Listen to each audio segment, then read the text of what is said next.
Good morning. My name is Ron Cohen. I'm in San Francisco, California this morning on May 11, 2010 to participate in a conversation that we are taping so that it can be part of our program in Chicago, June 10, 2010, called Mediation with the Masters, brought to you by the Section of Litigation of the American Bar Association.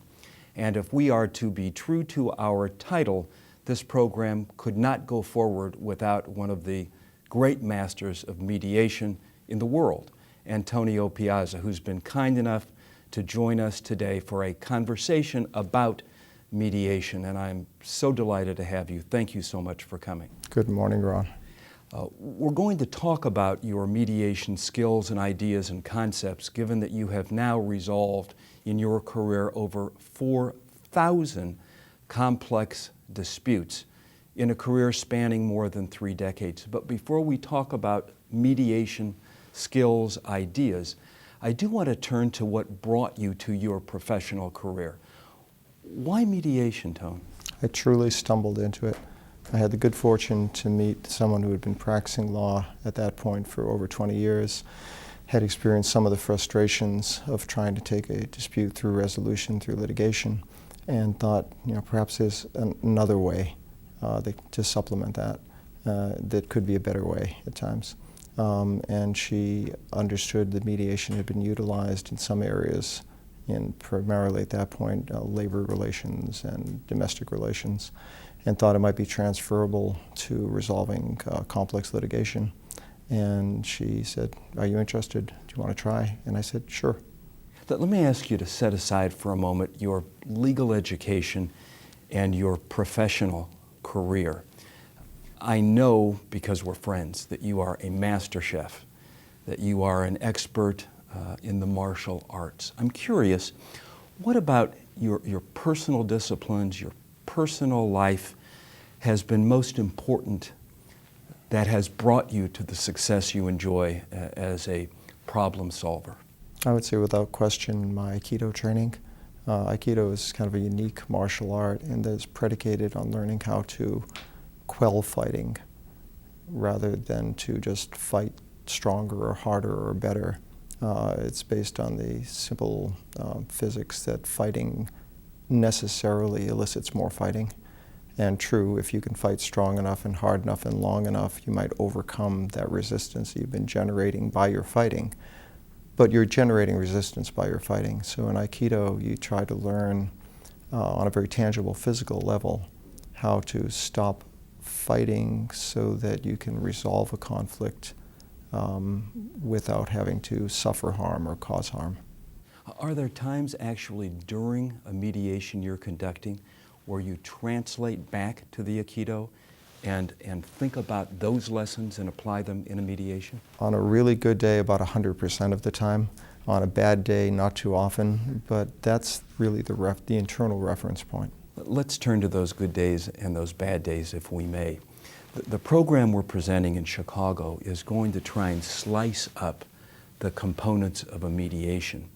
And it will begin with a panel dealing with mediation preparation. So I'd like to ask your wisdom on aspects of that. Let me give you an example, if I may. We've mediated together 13 times, and I know it's your practice to invite counsel to submit briefs, exchanged briefs and confidential briefs. First, the exchanged brief.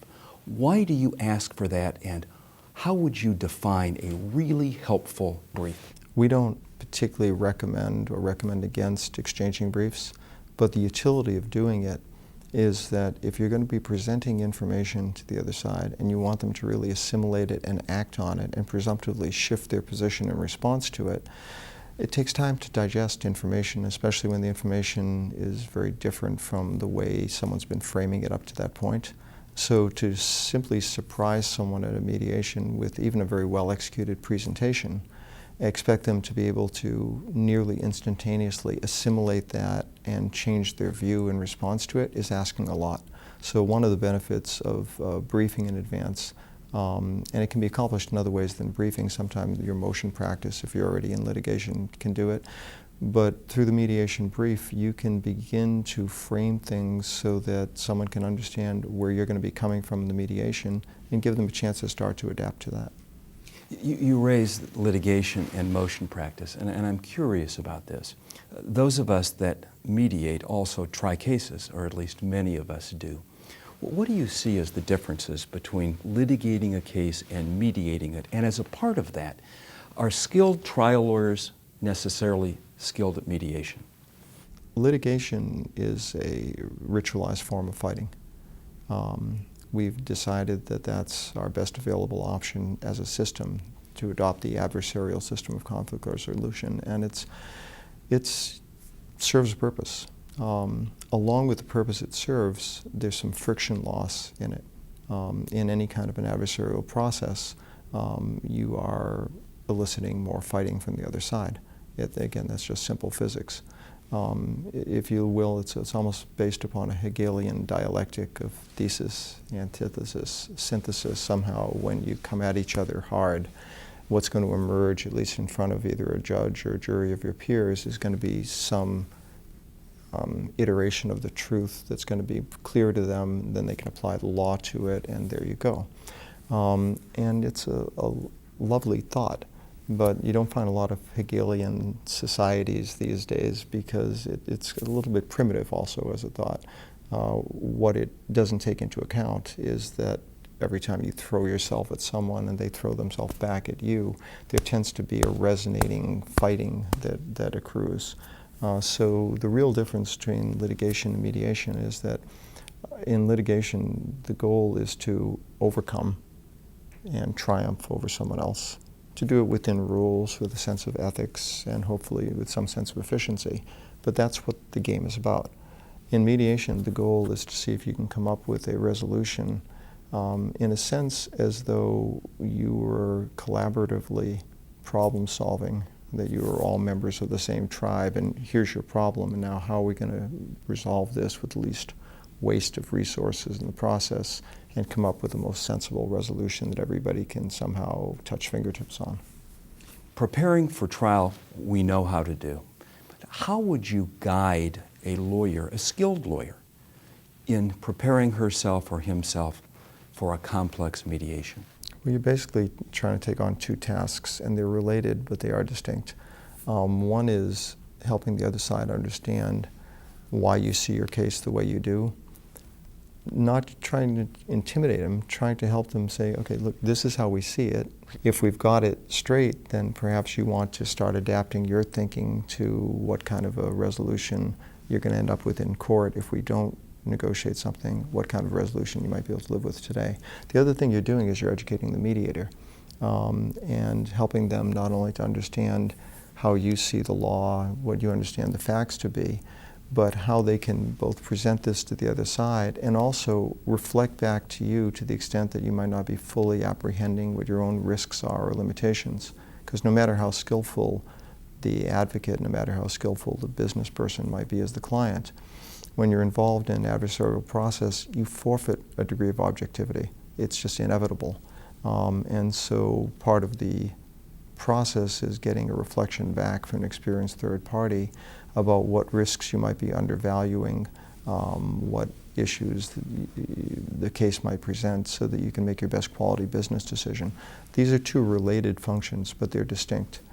Going back to the exchanged mediation brief, and I don't mean to be invasive, but I will be.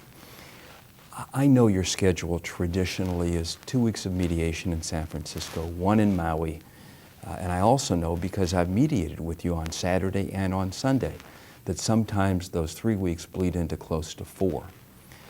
I've mediated with you until 1 o'clock in the morning, and the next morning you start again with a whole new dispute.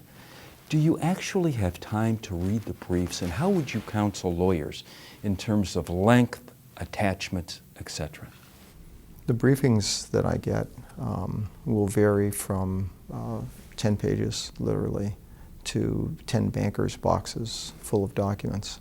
And that doesn't necessarily reflect the inherent complexity of a case. Some cases are really just document heavy, they're fact heavy, and you need a certain amount of data available in order to be able to really follow the story. Other cases are legally complex, so there's a degree of analysis, or they might involve expert opinions, and so there's a certain amount of data that one needs to wrap one's mind around if you want to do more than simply ferry, positions back and forth, if you really want to reflect some kind of a critical evaluation of positions back to the parties. So the balancing act, I think, for a litigator preparing for mediation is to decide what's the universe of data that I would ideally like someone to understand my position and to be able to effectively explain things to the other side. Now, within that universe of data, how can I organize it into, in effect, digestible bites so they've got references available if they need to go deeper for whatever reason, but that they can have a fairly succinct summary. So the brief is that fairly succinct summary, ideally, and then the question is what exhibits you need to make available to supplement any points that the mediator feels they need to get into in more depth. In terms of the way I prepare for it, it is not false modesty to say that it's less that I'm conscientious and more that I'm a compulsive neurotic. Whatever I get, I read.